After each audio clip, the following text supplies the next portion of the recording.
Well, good afternoon. Today is Sunday, February 9th, and we have one birthday. Today is Bobby Sizemore's birthday. So, Bobby, happy birthday to you. Happy birthday to you. Happy birthday, dear Bobby. Happy birthday to you. Well, I hope you have a great birthday, Bobby, because you're the only one that let me know it was your birthday today. Super Bowl Sunday. I'm probably going to root for the Eagles, only because I feel that Kansas City's already won twice. Philadelphia is in my division, sort of like the NFC with the Lions. And yeah, that's about it. That's the only reasons I'm picking them. And Pennsylvania is closer to me than Kansas City, or, Kansas. So, or are they in Missouri? I think they're in Kansas City, though. I know they're in Kansas City, but there's two Kansas Cities. One's in, I know, we all know that. Don't get me confused. It's so easy to do nowadays. Just confuse me very easily. Danny and Jimmy are coming over to watch the Super Bowl with Jim. He's going to make a venison roast. Pass. I did end up getting the Chinese yesterday, and embarrassing Sophia in the meantime. I'll tell you how that worked out, because I told you I was just going to get an egg roll, but I thought, you know what, I haven't had Chinese in such a long time, and they give you such huge portions at this particular restaurant, Ping An, in Clinton Township. It's on Canal and Garfield, if anybody lives in that area. Excellent. If you go in there and you see Sophia, tell her I said hi. Anyway, Sophia works on Fridays and Saturdays from 4 to 7. And not that you care. But anyway, so I have so much left over that I'm going to have left over today. I know they say you're not supposed to reheat rice. I've been reheating rice my whole life. I put water on it and put it in the microwave, and I steam it again. So I'm still alive. I'm 74. I'm still alive. I've been doing it for years and years, but they always say you're not supposed to reheat rice. Has anybody else ever heard that? I always do. And it's white rice. It's not like refried rice. It's white rice. So I don't know. But I'm still standing. I'm still standing, as Elton says. So that's what I do. But anyway, I had told Sophia, I told her I'm going to call you before I leave. I'll leave here about 3:15. And she says, oh, Grandma, can you leave at 10 after? And I go, yeah, I mean, what's 5 minutes? But she said, I don't want to be late. And I said, okay, so when I'm pulling up your street, I'll call you so you'll be ready to come out the door. So she said, okay. So Jim, like I told you yesterday, Jim was at his hunter safeties or safety range or whatever. He was a safety officer on the range for people that wanted to come and practice shooting. So it got to be 3 o'clock. I thought, I'm just leaving at 3 o'clock. She can get there a couple minutes early. It'll make her feel a little bit better. So I got my shoes on, got my coat on. I was just opening the door. As I'm opening the door, Jim's opening the door to come in, and I go, well, you're home early. And he says, well, there was nobody shooting today, and we waited an hour and nobody came, so we just closed up the range an hour early because he was supposed to stay till 4. He said, where are you going? I said, well, I got to bring Sophia to work. He said, oh, I'll go with you. And I said, oh, okay. So I didn't have to drive. I can drive. I will drive. I don't like to drive. I've never liked driving my whole life. I've told this before. My mother had me go get my permit and everything, and we didn't have but one car. And the last day that my permit was going to expire, we didn't drive my father to work, and I thought, good, my mother forgot. So I don't have to go get my driver's license. And I was just hanging out at a friend's house, and my Aunt Rose pulled up, and she says, get in. And I go, get in. And she says, come on, we're going somewhere. And I went, okay, you always got to do what your aunt says. So I get in the car, and we start driving, and I said, where are we going? She says, oh, your mother wants you to take your driver's test today. So I had to take my driver's test. And I told you this before. I could not parallel park to save my soul. And so the guy said he would pass me if I gave him a promise that I would never parallel park. Proud to say, from age 16 to now, 74, I have never parallel parked. I know it looks so easy, but I just couldn't do it. So anyway, I can drive. I do have a driver's license. I just don't like to drive. So Jim says, well, I'll drive you. And I said, okay. So then we were driving there, and we're pulling down her street. And so I called Sophia. She doesn't answer. I called her again. She doesn't answer. I text her. Doesn't answer. So I pull up. Well, Jim pulls up. We pull up. We honk the horn. She doesn't come out. So I call Christy. And I said, is Sophia here, or am I supposed to pick her up at Morgan's house, which is her girlfriend? She said, no, she's home. I'm on the other line with her. She's panicking because she didn't think you'd be there on time. I said, Christy, it's 20 to 4. It's a 5-minute drive to where she works. And she says, I know, but she's panicking. I said, oh, here she comes. She's coming out the door right now. So she says, okay. So then she gets in the car, and I said, I texted you and I called you. And she says, I never got your calls. I said, because you were calling your mother in a panic. I told you I'd be here on time. She said, I know. So anyway, we talked a little bit, and Jim talked about archery. So then we get there, and I said, well, I had ordered a carryout, so I'm going to go in with you because I have to pick up my carryout. So she said, okay. So we walked in the door together.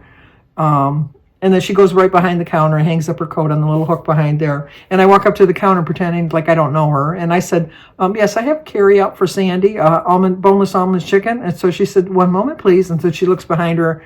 And just then the girl had brought up the food and put it on there's like a tray that they put it on.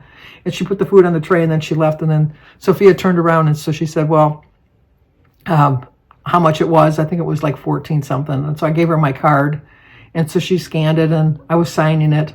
Now, this is where I embarrassed her because I signed the card and I gave it to her. And then I took $2 out of my pocket and handed it to her for a tip because I always tip. Even though it's a carry-out, I always tip. I don't know. You shouldn't have to because I got out of the car. I walked in myself. I did most of the work myself. All they did was carry it from the kitchen, whatever. So I gave her the $2, and there's this great big jar full of money, and she drops the $2 in there. And I go, oh my goodness, how do they, shouldn't you empty that before you start so you know what part of that is your share? And then she says, I don't get any of that money. I said, what do you mean you don't get any of that money? She says, no, I don't get any of that money. The girl that carries the food back and forth, she gets all that money. And I said, but you're doing most of the work. You're ringing it up. And Sophia does go back and get the food, but she had just happened to walk in at that point. I said, but you go back and get the food and bring it up. And she said, yeah, I know, but I don't get any of that money. I said, you never get any of that money? She says, no, I don't ever get any of that money. I said, give me my $2 back. And she just kind of laughed. And I go, I am serious. I want my $2 back. And she says, Grandma, it's already in the bucket. I said, I don't care. I put $2 in there because I thought you were going to get it. I don't know whoever this person was that walked up here and just dropped the food off and left. You did all the work. All she did was walk back and forth, and you're going to do that later. I want my $2 back. Very reluctantly, she reached her hand in and she took the $2 out. And then I looked at all the people in the lobby and I go, am I wrong? Wouldn't you have thought she got the $2? And they all said, yeah, I would have thought she would have got the money because she's ringing it up. And I go, yeah, I want my money back. So I walked out. So I'd never talked to Christy last night to see how mortified Sophia was that I did that. They didn't know I was her grandma, unless they heard her when she said grandma, but I don't know. So from now on, I'm going to ask before I tip on these people, do you get the money? I know I did learn that when you put on your debit card or something like that it's better if you're going to tip them to give them cash because they don't always get the money from the debit card. It usually goes to the one that rang up the order. I did learn that. I learned that from when I was at Outback picking up an order one time, and I was going to put the tip in, and I said, you do get this, right? And he said, not always. And I go, what do you mean not always? He says, when I get cash, I always get it. But when it's signed on that, it depends on the one that rang it up if they want to share their tips. So I said, never mind. I'm reaching my wallet and gave him a tip out of cash. So that's what I do. That's just what I do. But long story short, for dinner, I'm going to have the other half of the almond chicken because I only ate half of it. And the egg roll was delicious. It was really, really good. I haven't had a really good egg roll in a long time. I get the frozen ones from Kroger's, but they're just not the same. They're just not, they're just not the same. So Christy and Sophia are going to come by this afternoon because Jim's going to he likes to have identify your arrows. So Sophia's favorite colors are pink and white. So he's making all the veins pink and white. And then he's shortening them because I guess her arrows are a little bit too long. So they're going to be coming over this afternoon and they're going to do that. And then, what else? Then she's bringing Sophia to her friend. A group of Sophia's friends are watching the Super Bowl at somebody's house. And then Christy's just going to go home because I think Aaron gets off work early tonight. And then her and Aaron will watch the game at home. And then Danny usually only stays till halftime. And then he goes home because he has to get up so early to go to work. I don't know what Jimmy's going to do. Sometimes Jimmy stays for the whole game. Sometimes Jimmy doesn't. So I don't know. And then I was going to tell you something else. Oh, I finally got my medication all straightened around, and I did get the generic, and it cost me 30 cents. 30 cents. So I'm going to start taking that today. I ended up picking it up last night, and it said to take it with meals. So I don't know, it must be pretty strong that they don't want you to have it on an empty stomach.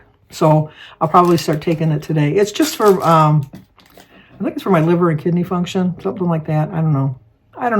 The doctor prescribed it. I should ask more. I should be more aware. But I trust my doctor. I really like her, and just the staff is kind of like iffy. But I think I find that no matter where I'm at, that the staff usually runs the show, and if you let the doctors know, then they're more likely to address it for you.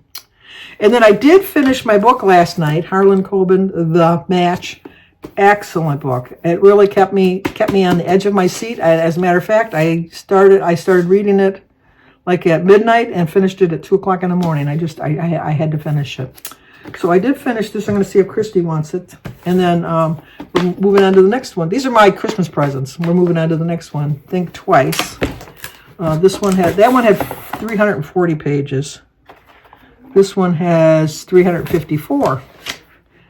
How can a man who's already dead be wanted for murder? 3 years ago, sports agent Myron Boliter gave a eulogy at the funeral of his client, renowned basketball coach Greg Downing. Myron and Greg had history initially as deeply personal rivals and later as unexpected business associates. Myron made peace and moved on until now, when 2 federal agents walked into his office demanding to know where Greg Downing is. This is part of a series. If you want to read, it's the Myron. It is a good series, Myron Boliter. Right here, I'll put the name of the very first one in the series because you'd want to start with the first one because, they all continue on in that. So I have been following the series, and it's a good one. And a lot of times, these are always on Netflix afterwards. Harlan Coben seems to have a lot of his movies on Netflix. So on Netflix, yesterday on Netflix, I watched Barely Pregnant, Hardly Pregnant with Amy Schumer. It was okay. They kept my interest, but that's about it. And then on Amazon, I watched You're Cordially Invited. I do like Will Ferrell, and I do like Reese Witherspoon. But you always know that they're going to get together. I know, spoiler alert, they get together at the end. But you always know that on any kind of rom-com. That one was okay. I would put that one better than the other one.